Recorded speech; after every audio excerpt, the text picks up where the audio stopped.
Alright guys, what's going on? MAO1, Dylan here from Massive Outdoors.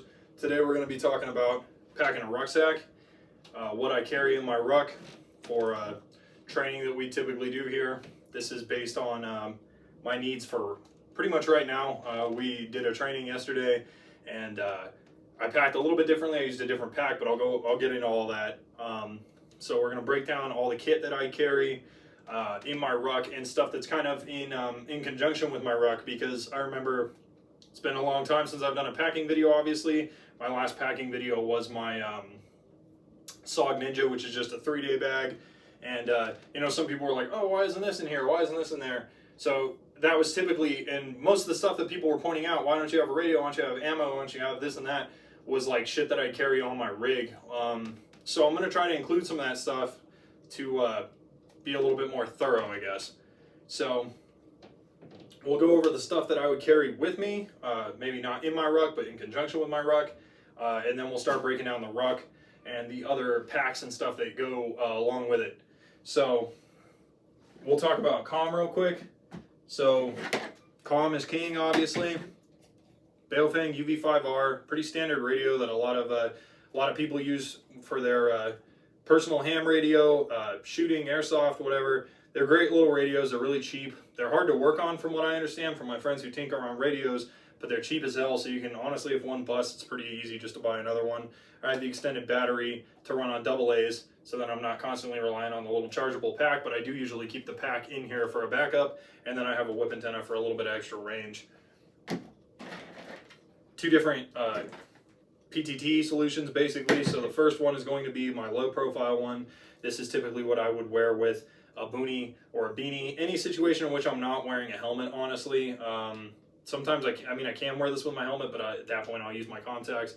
So it's just a little Baofeng brand ham mic with a Baofeng brand in-ear and push-to-talk. The ham mic works as your push-to-talk. This works pretty well. Obviously you can run it without the in-ear, but then it squelches out. So it's nice, keeps it quiet, keeps it to yourself. Contact 2s, Peltor Contact 2s. Wear these with my helmet. I don't really like wearing them with anything else.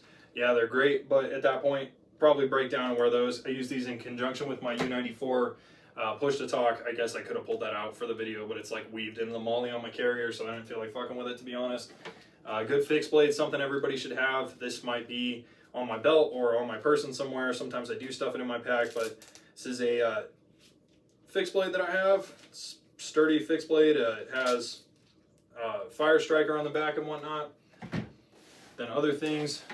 The reason this isn't in the pack is because I more than likely will be wearing it, especially at this time of year. Even in the summer, I end up wearing my PCU a lot of the time, but this would usually be in the pack in the summer. But for this kind of weather, I wore my PCU the entire time we were up there this weekend. So the level 5 is great. It's a soft shell. It packs down to nothing. I mean, you can like really ball this thing up into like one hand if you wanted to. It's got obviously Velcro on either side. I have a video on the PCU. So I've got my Mastiff stuff, an IR flag, my med patch. It's just a super great lightweight jacket. You pretty much wear this in place of your cami top when you're in the woods with your, you know, obviously with whatever you need underneath it based on how cold it is. I typically end up rolling with my level 2, my level 3, and my level 5 with maybe a skivvy shirt underneath the level 2. Although I've heard you're actually not supposed to do that, so we'll see if that changes in the future. Anywho, it's super breathable, it's lightweight, it's got vents in the armpits, so you can wear that while you're moving. It got down to about 15 degrees while we were up there this weekend. Wasn't much warmer in the day, to be completely honest with you. So typically I'll wear that while we're moving. I have a level 7 that I'll switch into when we're going to be sitting still for a long period of time, but Patagonia actually recommends that you wear that when you're not going to be stationary, and you wear the level 7 when you are. So that just changes depending on what you're doing, obviously. So that's why it's good to have both if it's going to be real cold. Because while you're hiking, that's usually more than enough. You wear the level 7, you'll start sweating. You start sweating through your cam or whatever you're wearing underneath. Honestly, not your camis necessarily, but you start sweating through stuff. You might cause problems later. You're probably still going to sweat, but try to mitigate it with one of those. Just work smarter. So that is typically what I'll wear while I'm mobile, and I'll switch into that when I'm stationary.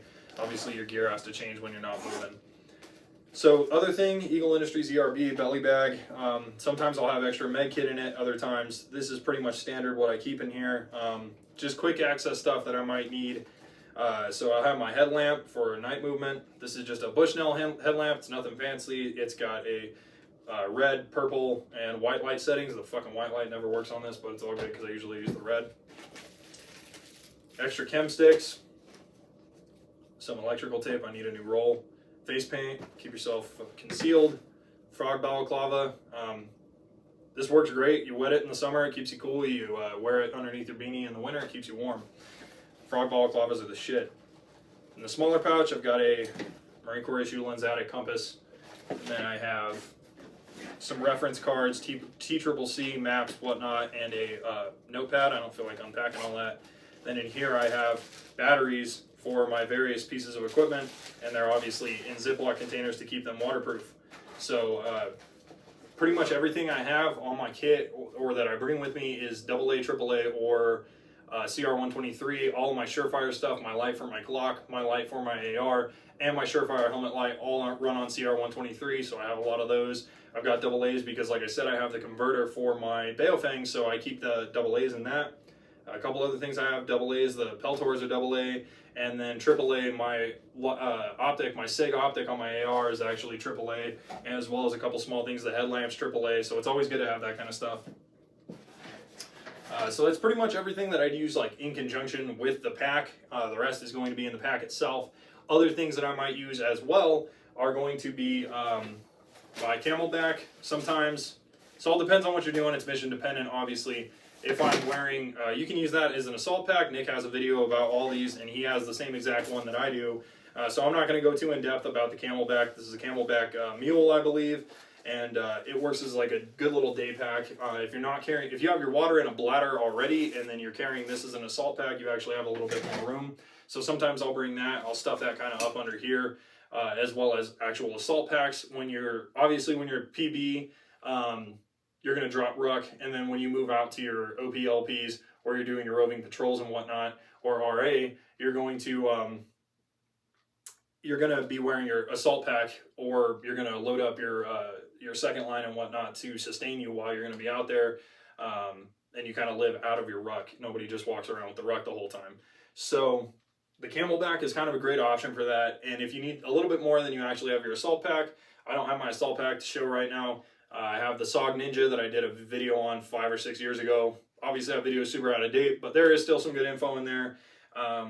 Obviously a lot of experience and different shit that I've done since then has changed my view on a lot of that.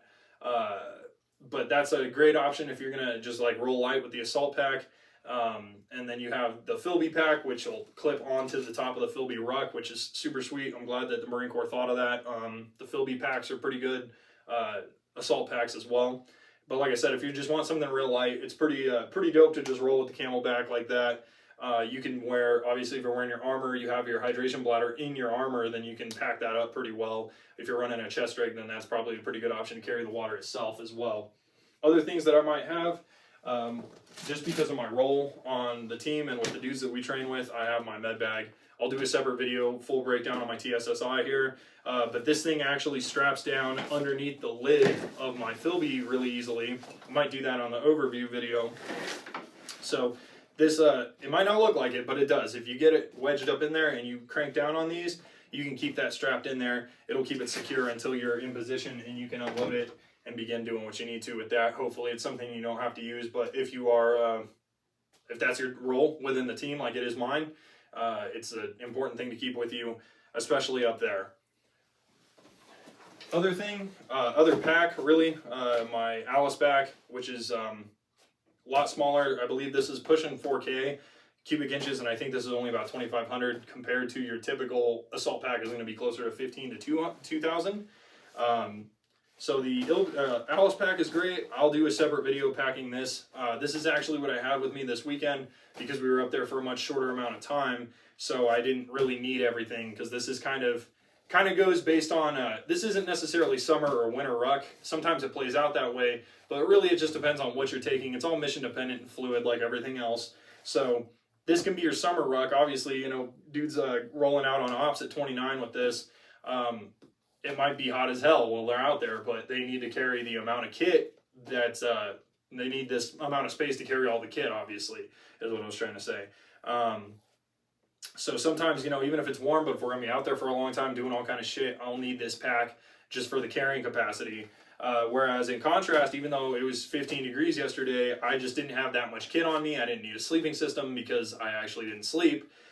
So that sort of deal might make this a better option. Alice packs are great. I'll do a separate video on this, but you can beef it up, you know, or slim it down, take the frame off. The reason my FILBE might look kind of floppy is because I actually run my Alice frame on the FILBE pack. You can use the FILBE frame on the Alice pack too. I'll probably do a separate breakdown of that. But I like the metal frame. It's nice and sturdy, old school, bears the weight really well. So since I had the frame in the Alice, obviously it's not on the FILBE right now. So if my FILBE looks kind of floppy, it's because there's no frame on it. I'm just doing a demonstration here. So getting into the FILBE pack itself, like I said, this is a FILBE rucksack main pack. This is what's current issue for the United States Marine Corps. It's a great pack. I really like it. Nick has a ILBE that he'll probably be doing a packing video on at some point. They're a little different, obviously. The ILBE also has an internalized frame, and the FILBE's a little bigger from what I understand. So just got a name tape there. The Claymore pocket's accessible through here or from the inside. I end up accessing it from the outside a lot though. So you'll see I've just got a Whoopee chilling up here. It's kind of packed haphazardly, honestly, for the video. Everything would be packed much denser. It's like not even half full right now. It looks really full because it's not packed super tight. Obviously, when you're actually rolling out, you got to make sure everything's locked in. But since it's just for a video, I'm just trying to show like kind of typically what goes in there. So Whoopee's a great thing to have on you. Sometimes it's not rolled up like this. Actually, you can save a little bit of space if you... I usually use this with my MSS. So sometimes I'll have this in the MSS, and then when you roll the MSS up, it actually takes up the same exact amount of space, and you don't need to carry the Whoopee separate like this. But for things like yesterday, this is nice. Like I said, I didn't bring a sleeping system because I didn't sleep, but when you're chilling at the PB or in an OPLP, this can definitely keep you warm, and it can also work for a little bit of camouflage, break up your outline a little bit, keep you a little bit more concealed. And you know, it makes in the summer, this can work as a sleeping bag on its own. A lot of times I won't take a sleeping bag just depending on the altitude we're going at, because sometimes you go in July, it's still freaking 20 degrees at night. So this can work for a sleeping bag if it's going to be warm, and it can work just something, it's a blanket overall, you know, so in reality you can use it for whatever you might use a blanket for, just to keep you warm. Or camouflage concealed, like I said.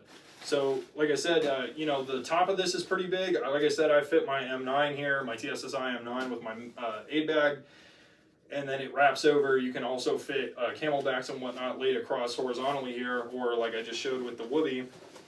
In the Claymore pocket, I keep a couple things that are important to access quickly, and that's going to be a tarp and a poncho. Now, if it starts pouring on you, which mountain storms come fast and they come hard, that's what she said. But they come out of nowhere and definitely wreck your shit. So it's important to be able to access your waterproofing kit really quickly, which I can. All I have to do is unzip that. Boom, we're in business. And then obviously when you break down and start, you know, setting up whatever shelter you're gonna have, you grab that tarp, some bungee cord, 550, and a couple tent stakes. You're good to go. So I like to have that stuff readily accessible, just if the weather takes a bad turn on us. Now, one of the first things I do have in here also is my level 7, my Patagonia PCU level 7, the marshmallow coat. So this is a very thick, extremely warm jacket. Typically, you don't wear this and the level 5. Typically, I'm only wearing this when I'm going to be stationary at the PB or at an OP. And I'm freezing my ass off when it's super cold. I didn't actually bring it yesterday. It was 15 degrees, but I was mobile most of the time, so wearing the level 5 was more than enough. But if I'm going to be there for several days and I know I've got, you know, freaking nightmare nights ahead of me, and it's going to be cold as shit, this is super nice. Sometimes I'll sleep in it. It's just really warm, and it can be worn with a lot of different levels in conjunction with it. And if it's straight up snowing, sometimes this is nice to have because the snow rolls right off of it. It's a little bit more water resistant than the level 5, but my level 5 also needs to be water treated again. So the level 7 is a great piece of kit to have with you, pretty much if you know it's going to be really cold and there's a chance of you being stationary throughout that op. I definitely recommend bringing that. Now the next thing, like I said, haphazardly packed, is my level 3, my would be the fleece, Polar Tech. The Marine Corps doesn't do the level system the way the Army and Patagonia do. It's a little bit different, but I kind of mentally utilize that system with my own kit, even though majority of my kit is Marine Corps issue stuff, either from my little time in the Marine Corps or stuff that I've tactically acquired, or stuff that I've just gotten Marine Corps type kit on the civilian market as well. So there's a solid mix of it. That's why you'll notice most of my kit is Marine Corps dominant. However, not all of it is, because there's just better stuff out there sometimes. But you work with what you got. So level 3, Polar Tech fleece. Polar Tech fleece is great. You can have this thing sopping wet and it'll dry on its own even if it's cold. Super nice. It's terrible on its own. Don't ever just try to wear this. You'll freeze your ass off because it doesn't do anything against the wind or water or anything like that.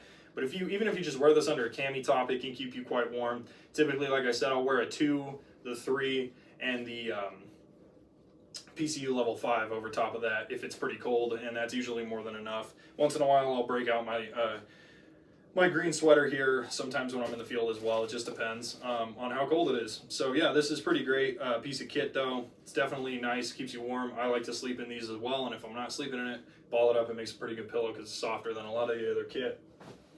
So moving down, here's my level 2s. Now these aren't Patagonia or Army or Marine Corps issue. They're nothing special. They're a cool guy. They are Coyote Tan, but they are Redhead brand, which is a outdoors brand that's sold at Cabela's and Bass Pro, REI. So these are pretty dope though. And by the way, if you don't know the level system, 1 is going to be your moisture wicking base layer. Level 2 is going to be an insulated base layer. 3 is a fleece. 4 is a wind jacket. 5 is the soft shell. 6 is the Gore-Tex, and level 7 is the big poofy coat. So these are my level 2s. They're my heavyweight long johns. They're actually fleece, so they're super warm. I love them. I couldn't recommend them enough. They're warmer. I think these are warmer than waffles personally, in my own experience using both. So I do love my level 2s. I had these on underneath all my clothes yesterday. Super warm, super great. They're quite moisture wicking as well, and that's nice. So underneath that, 2 small things like camp towels. So one's just a basic microfiber towel. The other is a ShamWow, which is just like a fancy towel basically, but it's also orange, so it can be used for signaling. Under that, I've got a couple skivvy rolls. If you guys don't know what skivvy rolls are, it's a Marine Corps thing. Everybody learns it in boot camp. So your skivvy roll is going to be a pair of socks, a pair of shorts or underwear, and a t-shirt. So I have one broken down real quick just to show what's in it. Now you might be wondering why these are gray. So these are my Cabela's brand synthetic wool socks, which are typically what I'll bring 3 of these, or well, obviously that's dependent on how long we're out there, but typically I keep my skivvy rolls are going to be my wool socks, and then my just extra socks are just going to be my basic Marine Corps issue boot socks. And the way I do that is that way when I'm just blowing through socks on my sock changes and shit like that, when they're drenched from hiking in my waterproof rat boots, typically these are easier just to blow through, and then you try to heat them up over the fire to dry them out. But I always bring enough pairs of socks to last me for while I'm out there. But these are a little bit nicer. They're a little bit warmer for sure, a lot warmer. They don't make your feet sweat as bad in my opinion. They don't soak up. I feel like the sweat doesn't like pool in these as much as it does in the other, but maybe that's my own misconception in my head. But I like them a lot. They're super great. They're cheap. They're real cheap at Cabela's. You can get a pack of 6 of them for pretty cheap.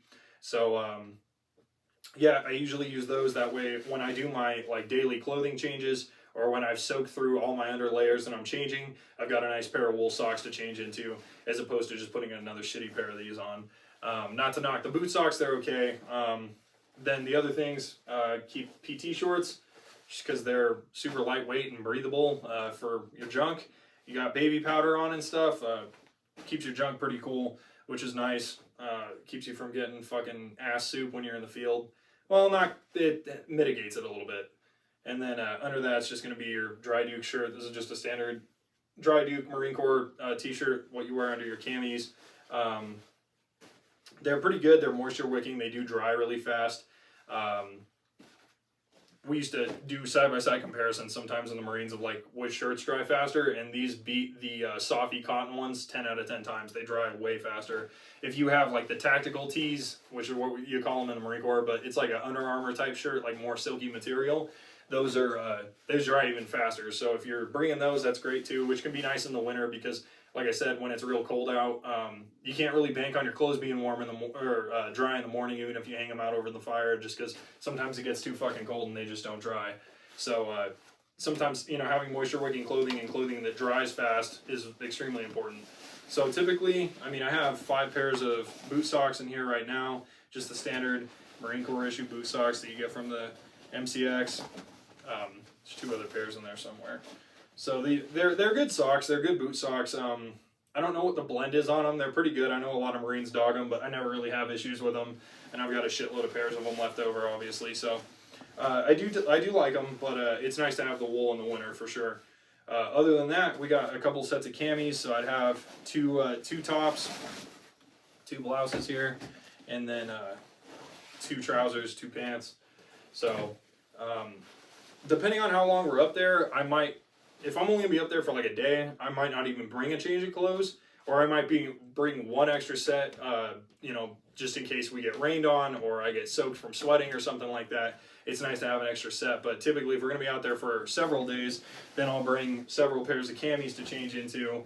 And it's not that I only wear Marpat or anything like that. I happen to have a lot of sets of Marpats, but you know, if I'm wearing my Cries or just my like OCP multicams or Woodland or DCU or whatever, it's just, I dig Marpat in the woods for sure. You know, it's really good pattern here in Colorado. And I have lots of pairs from the Marines and stuff like that. So I do have a lot of, like I said, this kit is going to be a lot of Marine Corps shit, but you know, it is what it is. There I found the other 2 pairs of socks. So yeah, just the Marpats for camis to change into. Like I said, I think it's important to have enough clothes to burn through while you're up there, because you can't really, like I said, bank on your clothes drying overnight, because sometimes they just don't. So you got to have another fresh pair to put on in the morning. You don't want to put cold clothes back on. You definitely don't want to sleep in cold clothes. You know, it might sound stupid. You know, you're just like LARPing with your friends in the woods, but you can fucking die from it if you're not smart about it. You know, you gotta be careful. So this one, these are the Hygiene bags that you also get issued in the Marine Corps. Continuing my Marine Corps commercial, I guess. Everybody gets issued a bunch of these when they're in recruit training, ITB. I think they're tan now, but when I went through, they were Woodland, so all my shit's the Woodland ones. Now they're called hygiene bags because you keep your hygiene gear in them, but they're really good for packing your ruck, I've noticed. So I tend to use them for kind of compartmentalization. They're pretty big and they're waterproof, so they're pretty nice. So I typically keep hygiene and food in this one. So it's small stuff. I need to replenish all of it because I burned a lot of it the last couple times we've gone up. Typically keep like snack crackers, protein bars, cheap beef jerky. I've got my reusable MRE spoon, that sort of deal in there. So, you know, those are pretty nice for compartmentalization. This is more like shelter making stuff or emergency gear. So I've got a couple shock cords here, and then I have just your basic old school L headlamp. This needs a new battery. Had this thing forever, the OG recruit sticker on there with the red filter on it. Takes D batteries. These things are pretty old school, pretty reliable piece of kit. So I dig them. They're not super bright, but they're nice for when you're digging through your ruck. Hand and toe warmers also need to be replenished, but I have more of these in my med bag as well. Hot Hands actually makes a hypothermia vest that it's bigger, but you can wrap it around your whole torso and it'll keep your vital organs warm. So that's something, I mean, if you obviously don't want to be in a situation where you need to use something like that, but it can be smart to bring with you if you're going to high altitude in the winter because the temperatures can drop unexpectedly. It's important to bring everything you can, but obviously there's a difference between packing between every possible outcome and what you can actually carry on your back. You don't want to put yourself in a fucked up situation, but you also have to be able to hike in and out of the AO. So those are all things to keep in mind. These are great though when you sleep. Typically throw some in my socks. I put some in my hands. I put some on my pulse points sometimes if it's really cold. Sleep in my beanie and my level 2. I'm chilling. Ziploc bags for water sensitive items. Just keep extras on me in case something that I expected to be using or wearing, I don't end up needing it. I can stow it in there and keep it dry. Marine Corps issue sewing kit in case you lose a button or something out there in the field. Another hypothermia prevention boy. Emergency flares, got a couple of those. I have pre-cut lines of 550 at 515 and 25 feet. I have a bigger roll sometimes too, but I keep a bunch of these pre-cut lines. They're super nice, kind of cuts down on that, how much 550 waste, as well as it's just ready to go if you just need a little piece. So fire starting kit, you know, redundancy is important. I've got 4 lighters in here, trioxane fuel tablets, magnesium block with a striker, and then you guys also saw us have a striker in my fixed blade. Now, this stuff is obviously in a Ziploc bag because it is water sensitive. Sometimes I'll do the cotton ball soaked in Vaseline or take dryer lint and put Vaseline on it. That kind of shit starts fires real well. And you can take trioxane's clutch if you don't, you know, have it. You should get it. They have civilian versions of it too. So you just grab one of them bad boys. You know, if you have the little flipping stove, you can put your Vaseline cotton balls, a trioxane tab, a little bit of kindling, whatever brush, even if it's cold or wet. You light that shit will burn, and you get yourself a pretty good fire going. So that's typically what I keep. Like I said, that's more my shelter building sort of thing. I have some tent stakes as well, but they're stuffed in the side here. So I usually keep those, here they are. Got a couple metal tent stakes, as well as my Marine Corps issue entrenching tool on that side. Now going over here, these are the Sustainment packs off of a Molly 2 ruck. That's why the camo doesn't match. But whatever, not like the woodlands or the coyotes doing us any favors up here in the mountains anyway. So you have those still from the other pack. So these are mostly just shit that it's going to be a little bit easier to access. You don't want to start digging through your ruck if it's unnecessary. So typically, you know, have those on there. There's the Sustainment pouch that the Marine Corps sells or issues with their kit as well. It's kind of like a 9x3x5, and you put that on the front of your pack. A lot of guys run them on the FILBE assault packs as well, just to break up the compartmentalization. I think it's important, and it's nice that they give you guys the option to do it. So these are just redhead hunting gloves, shooter gloves. I've had them for years. They're waterproof. They have 70 grams of Thinsulate, and when I wear these in conjunction with my glove liners, my hands are always fucking cold, to be honest with you, but it mitigates it quite a bit. They're pretty great. They're nothing really tactical. Like I said, I got them at Cabela's. They're not super expensive, and they've lasted quite a while. Got a blowout on one of the fingers, so I got to get a Gore-Tex patch to fix that. Backup MS-2000 for the one I keep on my lid. Extra rounds, so I got some extra rounds of 5.56. Box is almost empty though. Another 50 rounds. Enola Gay smoke grenade.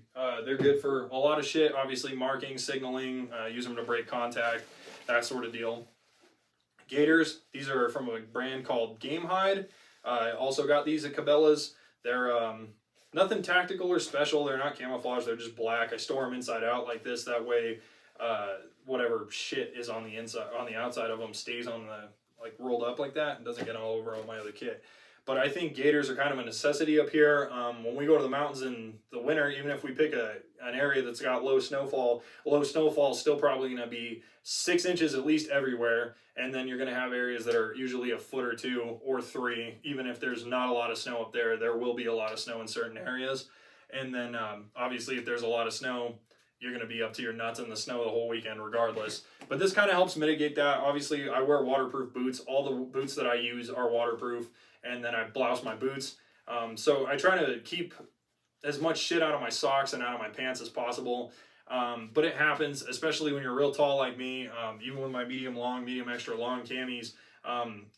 Once you start moving and you're like, you know, moving to get a shot or engage something, or you're doing something physical, digging a fighting hole, running, sometimes your boot bands will pop up, not come on blouse, but pop up and expose a little bit of your sock, and then your socks get wet. If you're walking in grass, even in the summer I bring these because the grass gets filled in dew in the mountains from the clouds rolling through. Or if there's snow, obviously, you know, it's pretty easy to get the sides of your socks soaked and then it just seeps into your boots and it fucks you up. So don't go there. And then if you're fording like small streams, you know, these give you up to the knee coverage. So even if you're knee deep in water, these will keep them dry. And then they cinch off at the top. So even if above your knee gets wet, it won't flood down your pants and fill up your boots. So gaiters are a must-have in my opinion. Even when Mastiff was at Broken Home last year, we all got eaten alive by chiggers. And that's the first day I didn't get any bites on me because I had my gaiters on. The second day it was like 97 degrees and humid as shit, so I took them off, and that's when they got me. So I think gaiters are important to basically keep the woods out of your boots and out of your pants. Old school M16 AR cleaning kit. They're way better than the new ones with the shitty folding rod. Those are way better. These are the glove liners, Marine Corps issue glove liners in Coyote Tan, obviously. They're basically just like the little wool gloves that everybody wore as a kid. But but they're like slimmer and they fit under your other gloves. So I can wear these underneath my redhead gloves when it's real cold. And also it's a nice in-between my frog gloves or my mechanics or whatever I happen to be wearing as my shooting glove. These are nice if it's a little too cold to be wearing those. My hands are starting to get real cold. I can wear these and they keep my hands pretty warm. If I'm not going to wear these, I can wear these by themselves, or I can wear them together if it's real cold. So it's pretty nice. Beanie, Marine Corps issue Polar Tech beanie. Nothing super crazy here. Most of your body heat escapes from your head. So this is pretty nice to keep on you, and then it's nice to sleep in and whatnot too.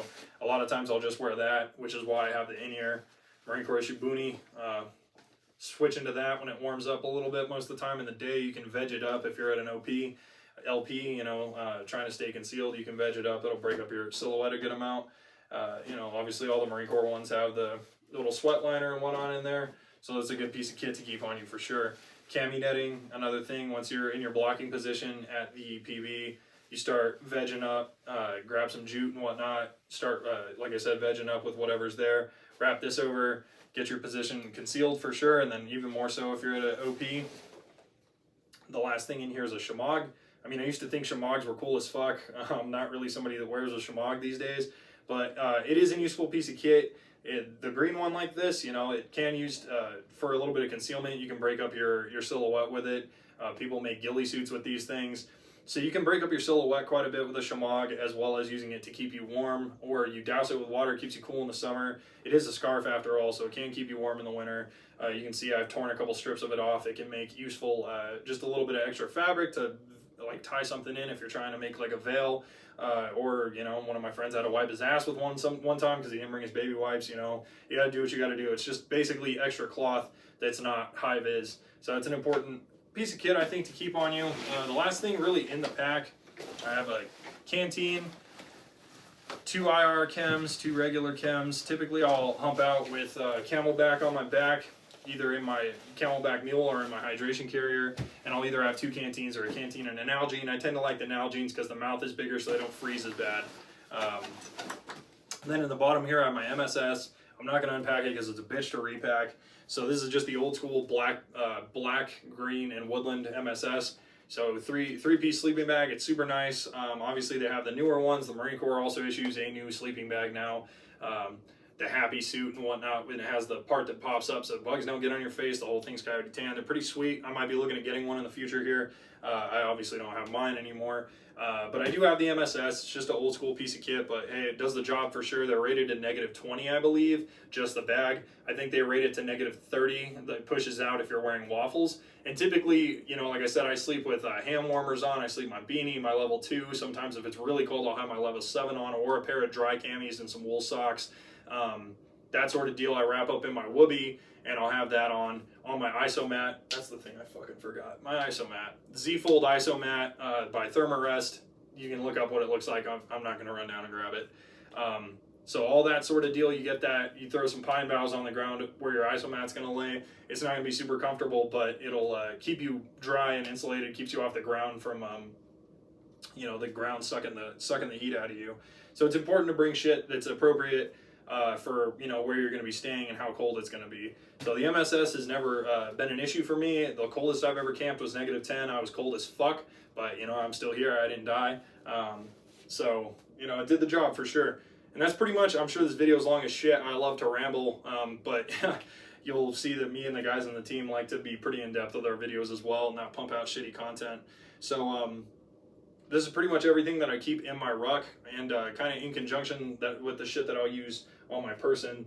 And, you know, we'll have more content coming. I'm going to do a video on switching the frames out of the packs. I'm going to do a video on the Alice. I have a video on my M9. I might do a EDC for my work because I'm going to work tonight. Might shoot that video tonight.